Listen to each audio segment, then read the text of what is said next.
I'm reading an excerpt from the first chapter of The Vampire Lestat by Anne Rice. The story is told by the main character, Lestat, as if he were having a one-on-one conversation with a person he just met.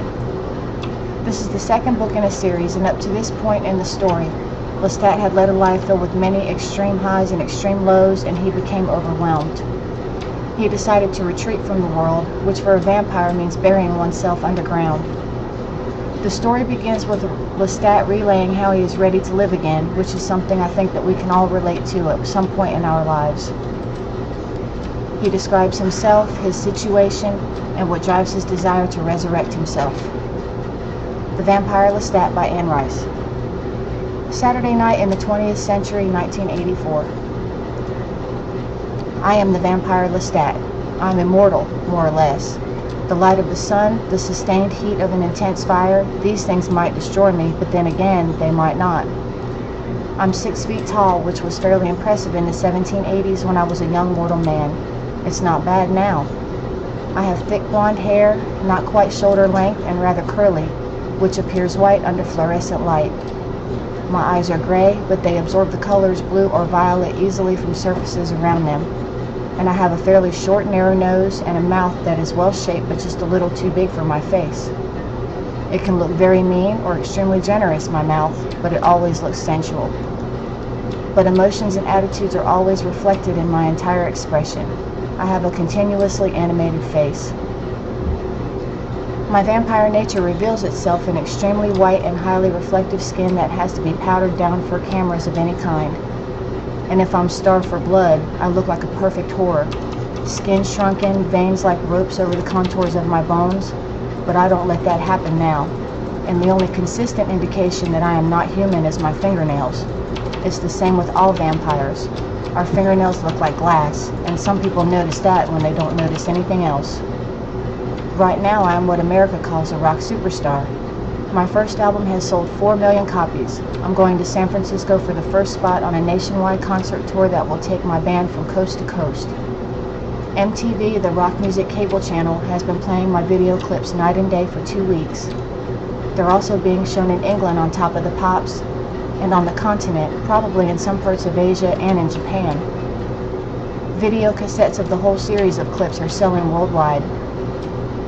I am also the author of an autobiography, which was published last week. Regarding my English, the language I use in my autobiography, I first learned it from the flatboatmen who came down the Mississippi to New Orleans about 200 years ago. I learned more after that from the English language writers, everybody from Shakespeare through Mark Twain to H. Rider Haggard, whom I read as the decades passed. The final infusion I received from the detective stories of the early 20th century in the Black Mask magazines. The Adventures of Sam Spade by Dashiell Hammett and Black Mask were the last stories I read before I went literally and figuratively underground. That was in New Orleans in 1929. When I write, I drift into a vocabulary that would have been natural to me in the 18th century, into phrases shaped by the authors I've read. But in spite of my French accent, I talk like a cross between a flatboat man and Detective Sam Spade, actually. So I hope you'll bear with me when my style is inconsistent, when I blow the atmosphere of an 18th century scene to smithereens now and then. I came out into the 20th century last year. What brought me up were two things. First, the information I was receiving from amplified voices that had begun their cacophony in the air around the time I lay down to sleep. I'm referring here to the voices of radios, of course, and phonographs and later television machines. I heard the radios in the cars that passed in the streets of the old garden district near the place where I lay. I heard the phonographs and TVs from the houses that surrounded mine. Now, when a vampire goes underground, as we call it, when he ceases to drink blood and he just lies in the earth, he soon becomes too weak to resurrect himself, and what follows is a dream state. In that state, I absorb the voices sluggishly, surrounding them with my own responsive images as a mortal does in sleep. But at some point during the past 55 years, I began to remember what I was hearing, to follow the entertainment programs, to listen to the news broadcasts, the lyrics and rhythms of the popular songs. And very gradually, I began to understand the caliber of the changes that the world had undergone.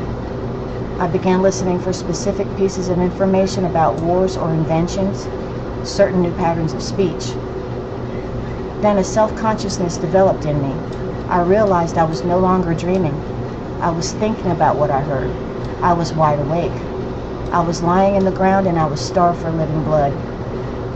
I started to believe that maybe all the old wounds I'd sustained had been healed by now. Maybe my strength had come back. Maybe my strength had actually increased, as it would have done with time if I'd never been hurt. I wanted to find out.